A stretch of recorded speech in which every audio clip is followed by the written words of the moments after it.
Hola, bienvenido a Desayunos Inmobiliarios, un proyecto en el que todos los días a las 8 de la mañana voy a publicar un pequeño audio con un consejo, información o noticia relacionada con el ámbito inmobiliario, especialmente desde un punto de vista jurídico. Mi nombre es José María Luque, soy abogado y me puedes seguir en mi página web abogadoinmobiliario.com. Para darte de alta las principales plataformas y seguir estos audios, lo puedes hacer en mi página web abogadoinmobiliario.com/podcast. Bienvenidos a un nuevo episodio del podcast de Abogado Inmobiliario. En el día de hoy voy a hablar de el arrendamiento o alquiler de temporada.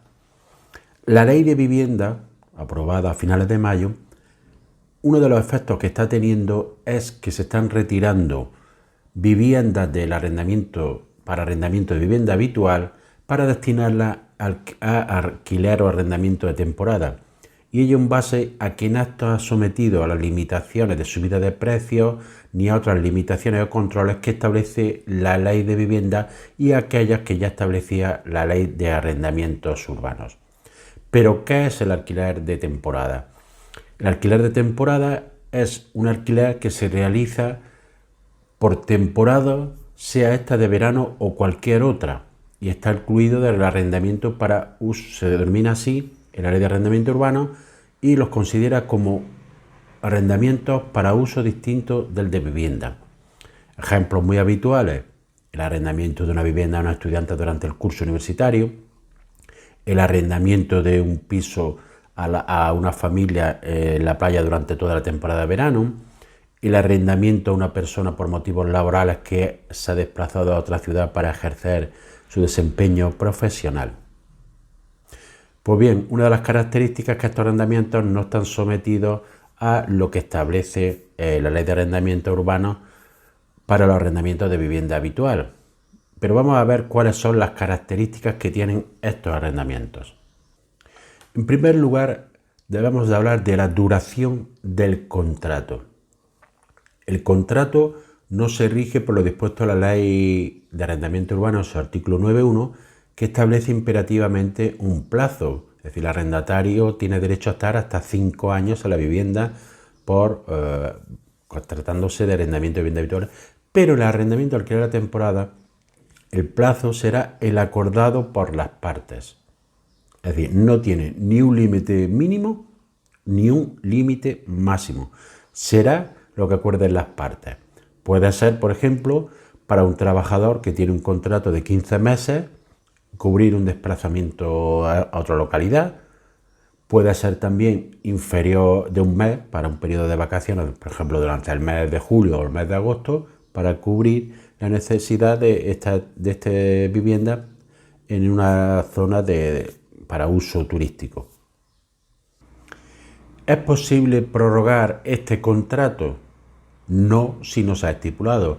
Es decir, una de las características de estos contratos es que tiene una duración determinada en las cuales el arrendatario debe de abandonar el piso una vez finalizado el mismo.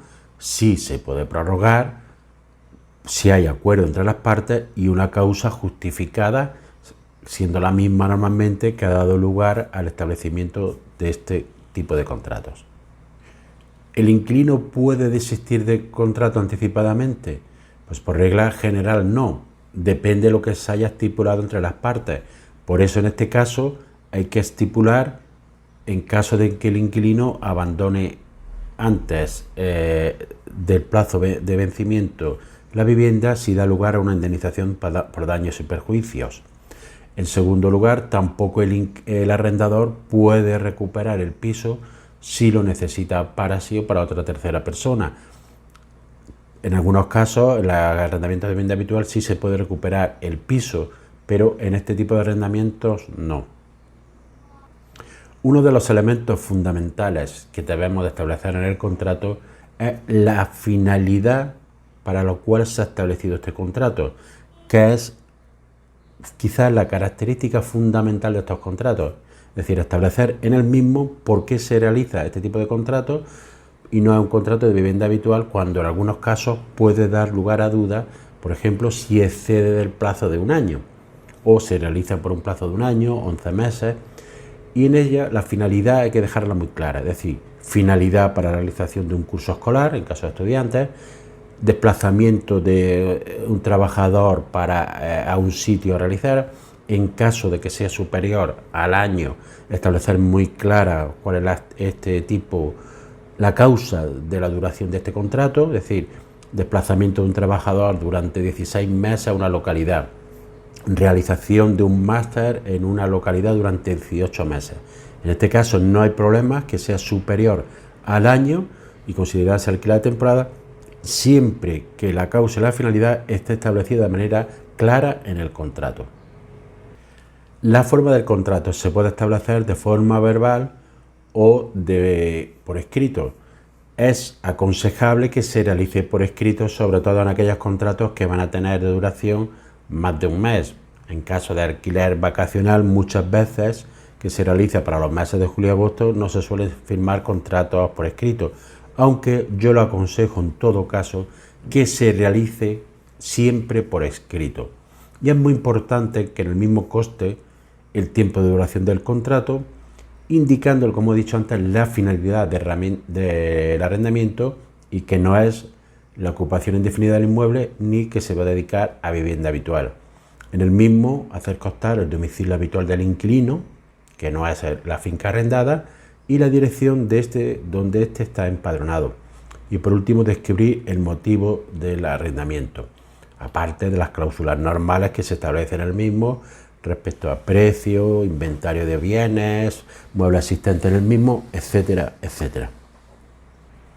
La renta que se puede establecer es la que libremente pacten las partes, al igual que su revalorización. Es decir, si se prevé una revalorización, por ejemplo, el plazo, una vez que sea superior al plazo de un año, puede ser esta la que pacten libremente las partes. Lo normal es que en este tipo de contratos no se prevea revalorización, ya que en la mayoría de los casos estos contratos son inferiores a duración de un año. La fianza que se puede establecer y que se establece normalmente en este tipo de arrendamientos viene establecida por la Ley de Arrendamiento Urbano y es de 2 mensualidades de renta. Aparte, se pueden establecer otro tipo de garantías adicionales a la fianza con la finalidad de garantizar el cumplimiento de las obligaciones del inquilino.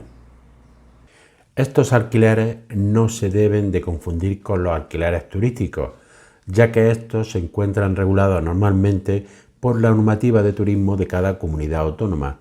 Y en estos, aparte del alquiler, que suele ser por un periodo breve que nunca puede superar el mes, se presta normalmente otro tipo de servicios que aparecen regulados en las normativas autonómicas.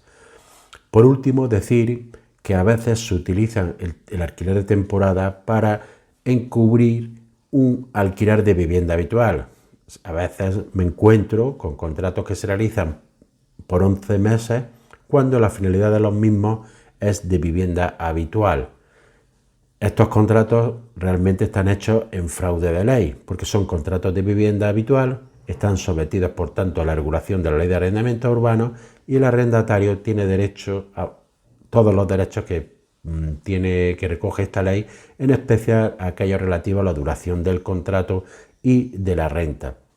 Por eso hay que tener mucho cuidado de distinguir muy claramente cuándo es un alquiler de vivienda habitual y cuándo es un alquiler de temporada, y no utilizar nunca un alquiler de temporada para encubrir un alquiler de vivienda habitual, pues como siempre he dicho y he recordado varias veces, los contratos son lo que son y no lo que las partes dicen que son. Es decir, que si la parte pone que es un contrato de temporada, pero realmente nos encontramos con un contrato de vivienda habitual, el arrendatario podrá exigir todos los derechos que tiene inherentes al mismo.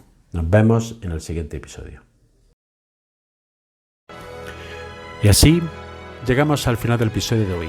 Espero que te haya sido de utilidad para ampliar tu conocimiento en el ámbito inmobiliario.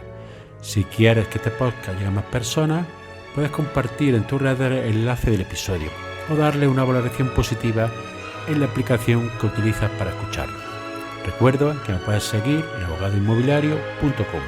Gracias por escuchar Nos vemos en el siguiente episodio y que tengas un excelente día.